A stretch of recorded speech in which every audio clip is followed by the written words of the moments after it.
Everything you're about to see and hear is true. Real cops, real cases compiled from actual events. Police stories told by the cops who lived them and will remember them the rest of their lives. Talk Cops. When I was a kid growing up in this neighborhood, my friends and I played shoot 'em up on these sidewalks. I learned every nook and cranny of the streets around my building. I knew every hiding place and what lay around every corner and down every alley. This was my block and I knew it like the back of my hand. It was all part of the game, but I never dreamt that what I learned with a toy gun in my hand would come in handy when I was adult and carrying a real gun on this same street. I lived on 72nd between 1st and 2nd. My father managed the place where we lived and all the buildings on the block had doormen. At 5 o'clock in the afternoon, I was waiting for my friend Frank Rocco. He just finished a job interview and we were on our way to the gym to work out. Hey, Frankie, hurry. There's a parking spot. Grab it before it goes. I thought we were going to 77. Yeah, well, there's no place to park up there. We'll walk. Walk? Hey, we're gonna get some exercise. Let's get some. Yuma Sesimus was on the same sidewalks that afternoon. He was a valet at the Turkish embassy who had become obsessed with Elif Pektis, a woman who lived in his building. He had been harassing her for money and a date and wouldn't take no for an answer. Ahmet. Elif, hi. How nice to see you. How are you? I'm fine. I was wondering if we could talk. Of course.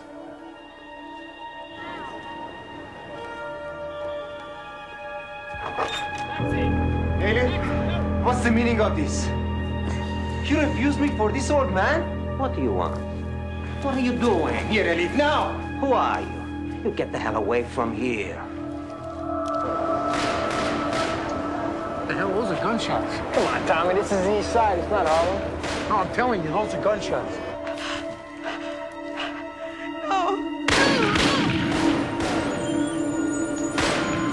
out of the car, Frank.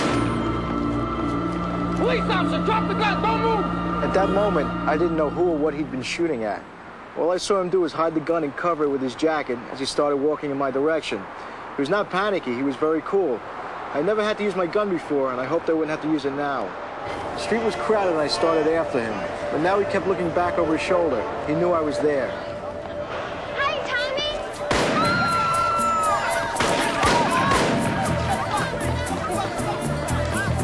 Out of the way! Police, everybody, out of the way! The minute the gunfire stopped, people started coming to see what was going on. One thing I noticed when I was running and telling everybody to get out of the way, they were unimpressed. I mean, they were moving and everything, but after all, this is New York. He got to 2nd Avenue and made a right.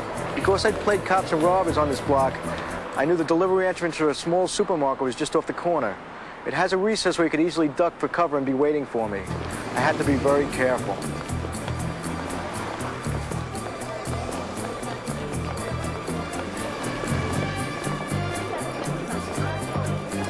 I jumped into the street and used the parked cars for cover. Then I moved as close as I could get to the corner so I could get a view north on 2nd.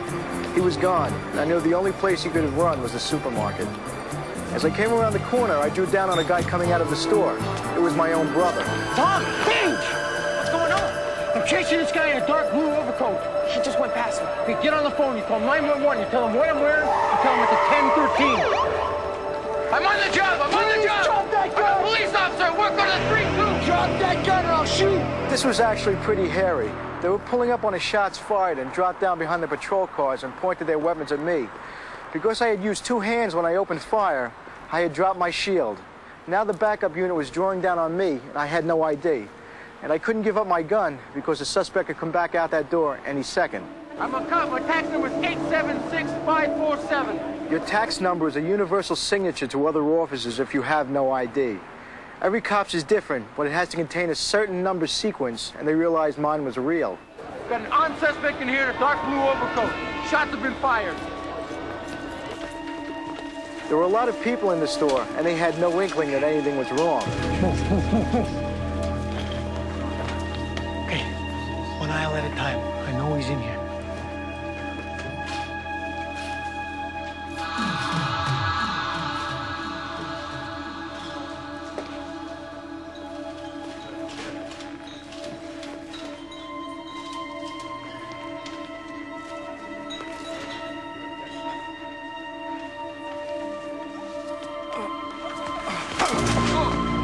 Police! Don't move! Let me see your hands! No, I'm shot! I'm hurt! I'm shot! For the first time, I realized that my bullets had hit him.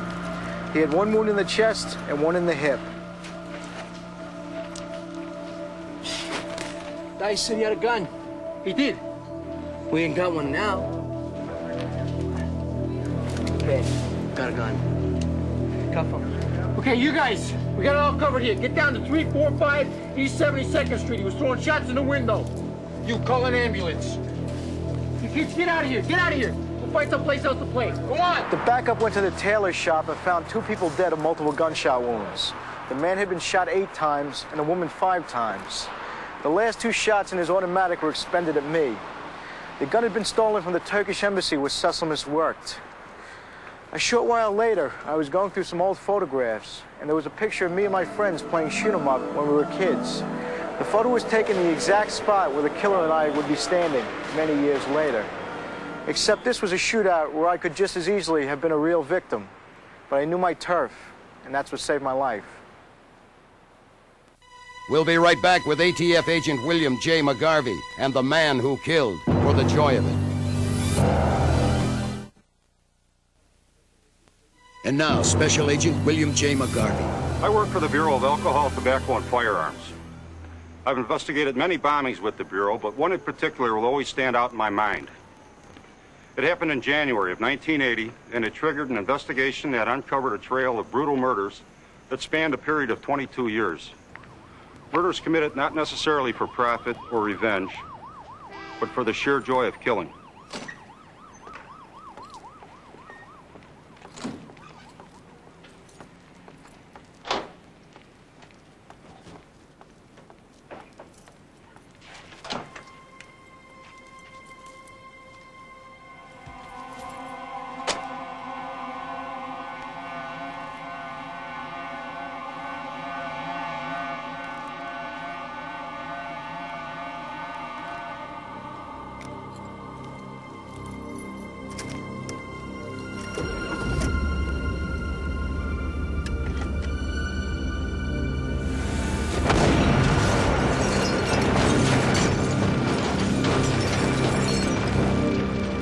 St. Louis was experiencing a series of fatal car bombings as 2 opposing factions of organized crime were fighting over control of the local labor unions in the city.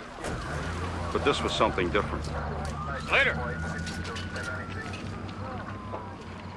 Get some mob hit? Good the bombings were men, Steve. This one's a grand one. Wrong place at the wrong time? Agent Olson? We've got the victim's son here to ID the body. Come on.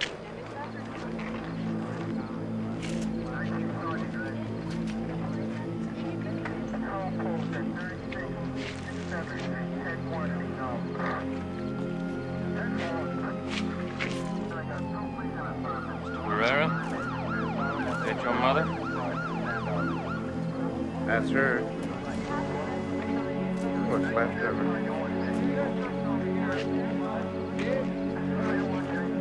Did anyone want to do her harm? A lot of people didn't like her too much. Well, why don't you go with the officer here and make a full statement? I want a full team here in the morning, Slater. Fishbaum, Kenny. Get Bill McGarvey. We need our best guy in this one. A bomber kills with the ultimate in premeditation. The building and the placing of a bomb takes a lot of time and careful planning. This one was a classic example of overkill. Body parts were splattered as far as 200 feet from the scene of the blast. Looking at the wreckage and the condition of the body, I knew that the person we were after had to be somebody less than human. Cut her right in half. Pieces all over the place. Get anywhere with the son last night? Well, said somebody tried to blow her up once before. A dentist named Glennon Engelman.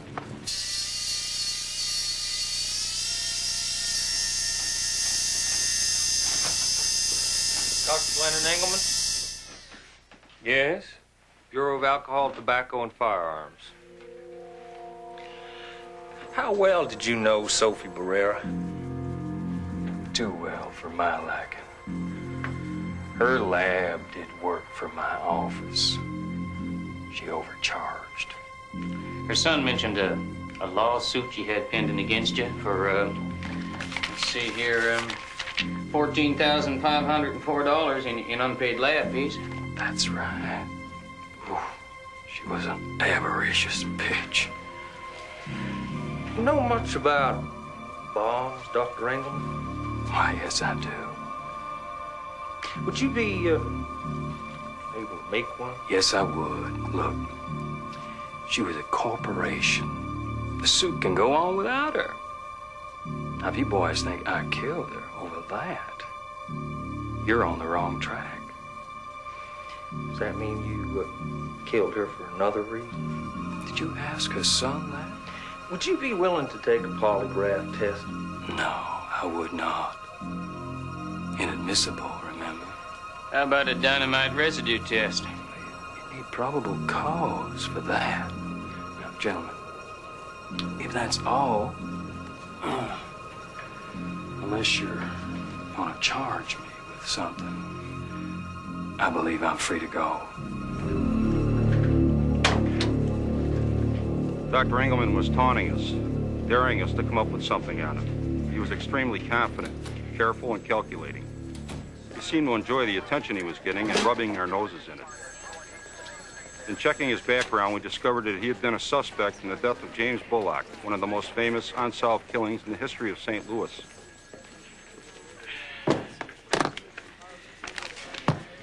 Triggering device was a pressure switch, the kind used by the Army. The attempt on Sophie last year? The bomb was only partially exploded, but it had a pressure switch, too. And why didn't she finger anyone? Now, according to her son, she was terrified of Engelman. Seems he has a lot of cops for clients. She was afraid that if she fingered him, it might get back to him. So she dropped the lawsuit and only recently picked it up again. Sounds like the good dentist is a viable suspect. Yeah, well, he's dirty. I just feel it. You know, we ran a check on him 22 years ago. He was a suspect in a murder back in 1958, but all the evidence was circumstantial.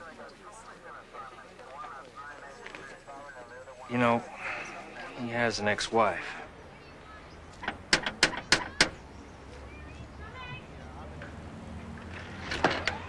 Hi. Hi. We're looking for Ruth Engelman. Mom?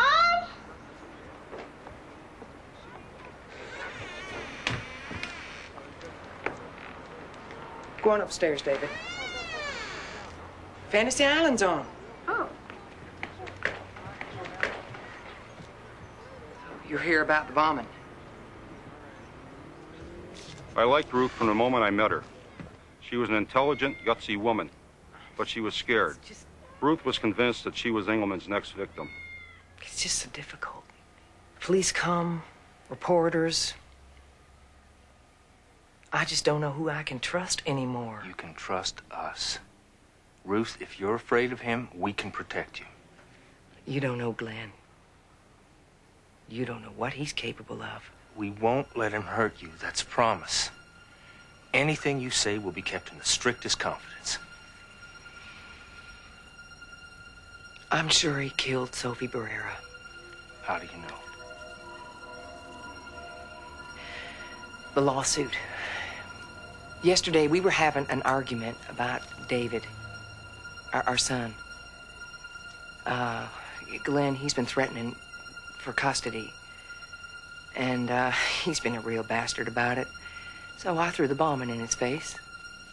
I said he probably did it. He said if I fought him on David, he'd do the same thing to me. Mrs. Engelman, do you think your husband's capable of murder? Why? 'Cause I think he's murdered before.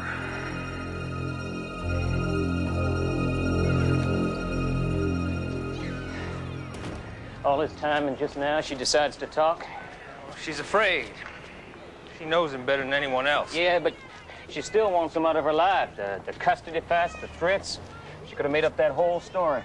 Let's find out. Yeah. Come on, let's go. Pacific, Missouri is a part of St. Louis County. I called their head of homicide, Sergeant John McCready. I think I found what you're looking for, Bill. Peter Ham, 1976. Thanks. Oh, John, keep your people quiet about this, okay? Ruth Engelman could be in danger if this investigation leaks. Sure, but I gotta tell you, The guy must be a hell of a dentist. I know 3 guys from homicide that go to him. Yeah, well, I got a feeling that's not the only thing he's good at.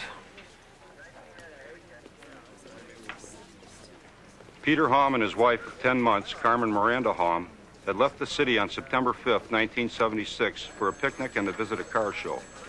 Some of the investigating officers believed it was an accidental shooting. Haum died at the scene. The murder weapon was recovered a short distance from the body. There were no prints found. Carmen was hospitalized after the shooting for emotional problems. Details of the murder match Ruth's story, but something in a report hit me right between the eyes. Before she met Peter, Carmen had been working as a dental technician for Dr. Engelman. Ruth's telling the truth. Yeah, we'll still need to corroborate her story. You only told her about it. You didn't witness a murder. Yeah, well, we'll just have to get him to confess to it.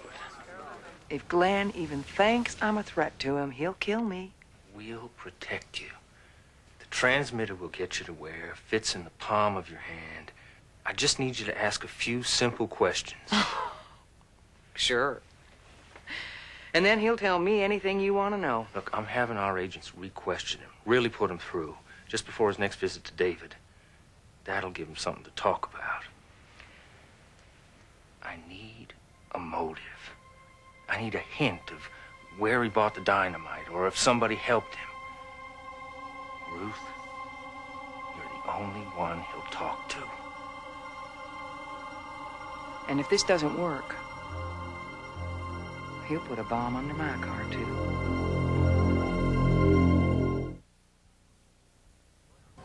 We wired Ruth, and she met Engelman in a local restaurant. As Alspa and I listened, I couldn't help thinking that I was ultimately responsible for her life. I already apologized for being late, Ruth. I had to get together with the ATF boys again. What's ATF, Daddy? Alcohol, tobacco, firearms, and explosives. They want to see my appointment book again.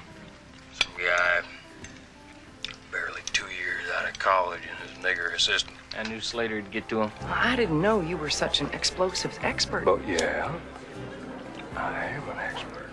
Guys these days don't know the first thing about making bombs. You know that?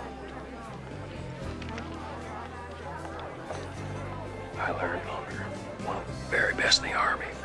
That's why he uses the pressure switches. Could you teach me how to make a bomb? David. Maybe. Next time you visit. Hey, maybe next Saturday. Glenn, don't start. Don't tell me how to spend time with my own son, Ruth. Okay. Let's just not fight here, all right? Come on. It's past David's bedtime. Ruth was doing well. She was getting comfortable with the idea of being wired. But we'd heard enough of Engelman to know that he was cunning and he was smart. He would drop hints implying guilt, and then he'd take them back again. It was like he wanted her to dig deeper, to make the game more fun. Hon, why do you think Sophie picked up the suit again? Who knows with her? She was willing to settle for $5,000. Next thing, she's going for the whole ball of wax again. Her Jew lawyer has been ringing my phone ever since it happened. That son of a bitch of a Hebe. Well, that bitch knew I was no one to mess with. When she found that first love potion in her backyard, boy, she knew. Cat's got one of the bugs. Give her a call, fast.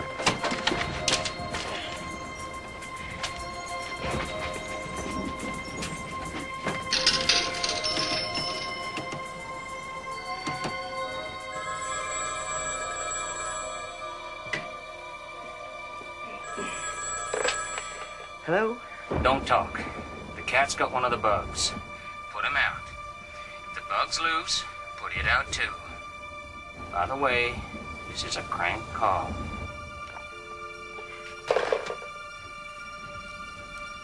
Hey, Fluff, what are you after? Who was that? Crank calls. I've been getting them all week.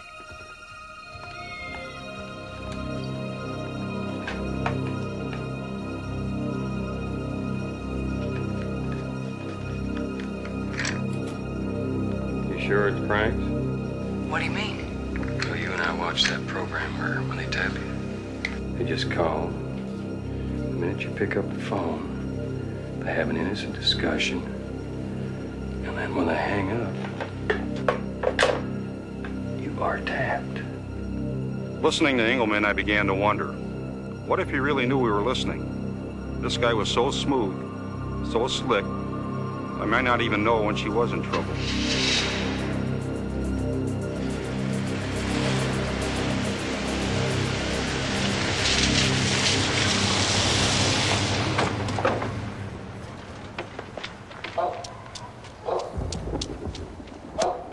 Did you hear him? He admitted it. Not quite. It's not enough to get him into court. We have Wait, are you crazy? It's I mean, do you know how not close enough. he came? Well, I've had enough. You find some other way. You leave me out of it. Ruth. I didn't want to risk sending Ruth back into the dock until he came up with a plan where he'd implicate himself. So Elspeth and I went back looking for Carmen and a guy Ruth knew only as Ron. Nope. Oh, great. Let's go hit the spot. I've been working the insurance angle on Peter Helm. I scared up something in the same line. Name's Ron Goosewell. His widow used to date Engelman. Ron Goosewell's parents were murdered in an apparent home invasion in November of 1977. Both were made to lie face down on their kitchen floor while they were shot in the head and left there to die. There were no suspects in the case, and Ron inherited a large portion of the estate. After he collected, somebody killed him in his garage. The killers placed a condom in his pocket and drove his body to an area of the city known for prostitution and left him. The guy was a killing machine, and he enjoyed it. You're wasting your time, Bill. He mentioned those murders maybe twice in 10 years. When? What made him bring them up? He mentioned Peter Helm after he'd seen one of those still unsolved columns in the paper. Look, why do you think we got divorced? We never talked. Ruth, you were together for 10 years. You had a son. He must have had a few moments when he opened up. Sure, after we had sex, all right? Yeah, we'd never ask you that.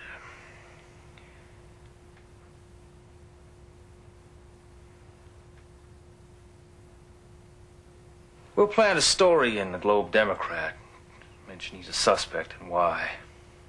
That could be enough to get him talking. And if it isn't? Well, let's take the chance. One more time. We'll be right outside.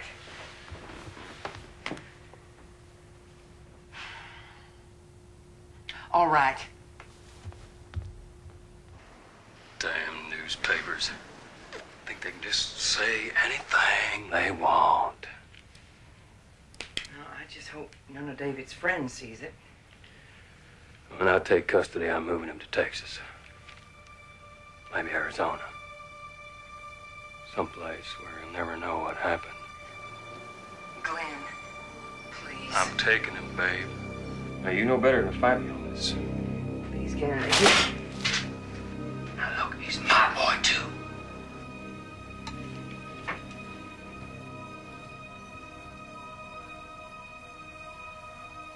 Do you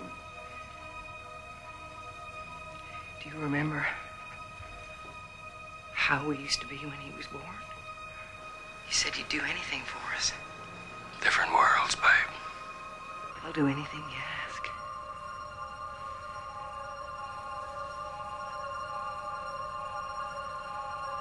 Just please. Don't take him.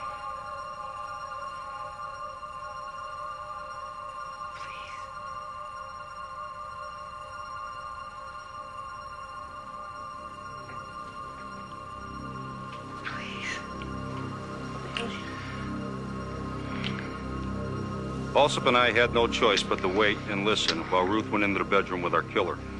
I couldn't believe the risk that Ruth was willing to take. But she had been right.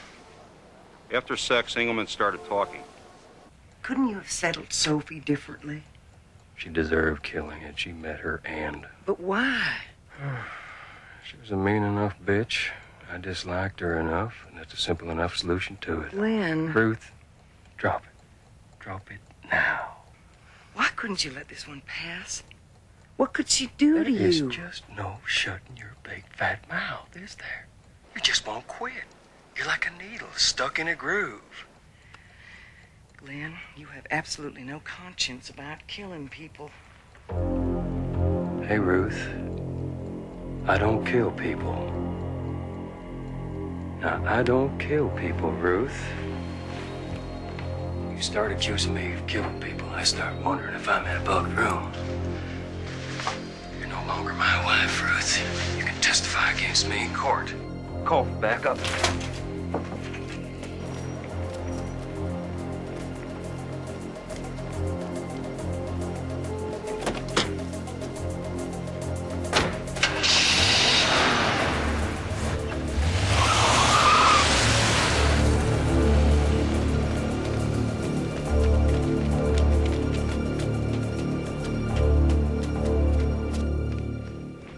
Did you get enough? Yeah, we got enough.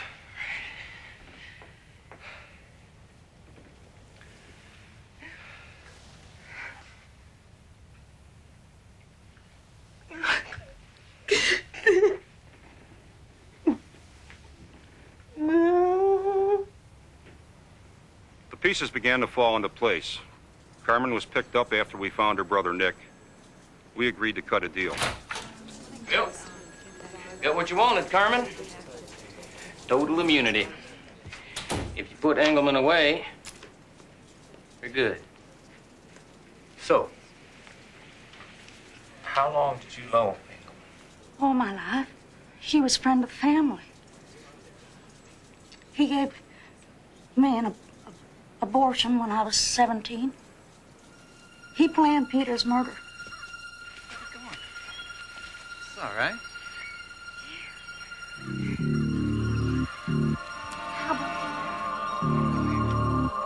Yeah, I said I'd do it, so I Okay, what's wrong?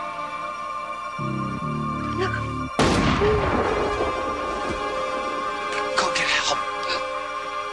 I've been shot.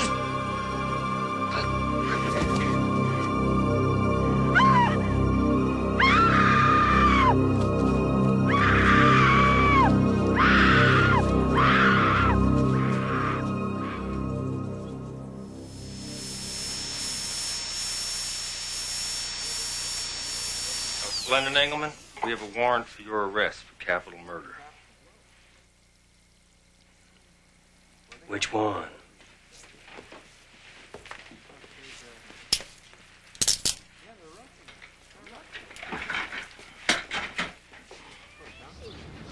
Oh, no, look, they forgot. Ruth, you'll be fine. The witness protection program will take care of everything.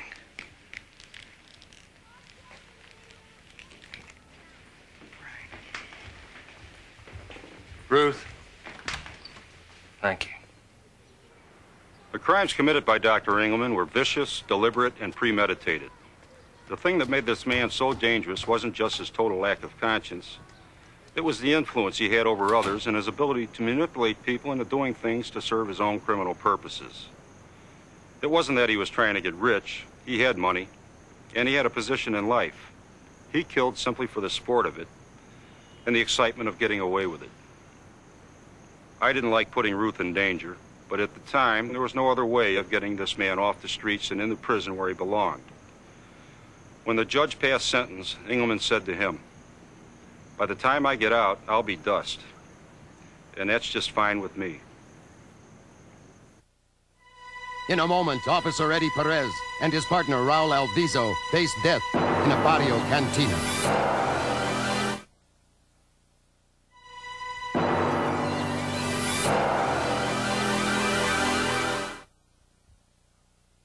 Now, Eddie Perez, Raul Alviso, and the full moon Saturday night. I'd do anything for my partner. I can always count on him. And in our part of town, we get a little bit of everything. But Raul is dedicated to helping the community. Although a reserve officer receives no compensation, he's street smart and always knows what I'm thinking. We're compadres.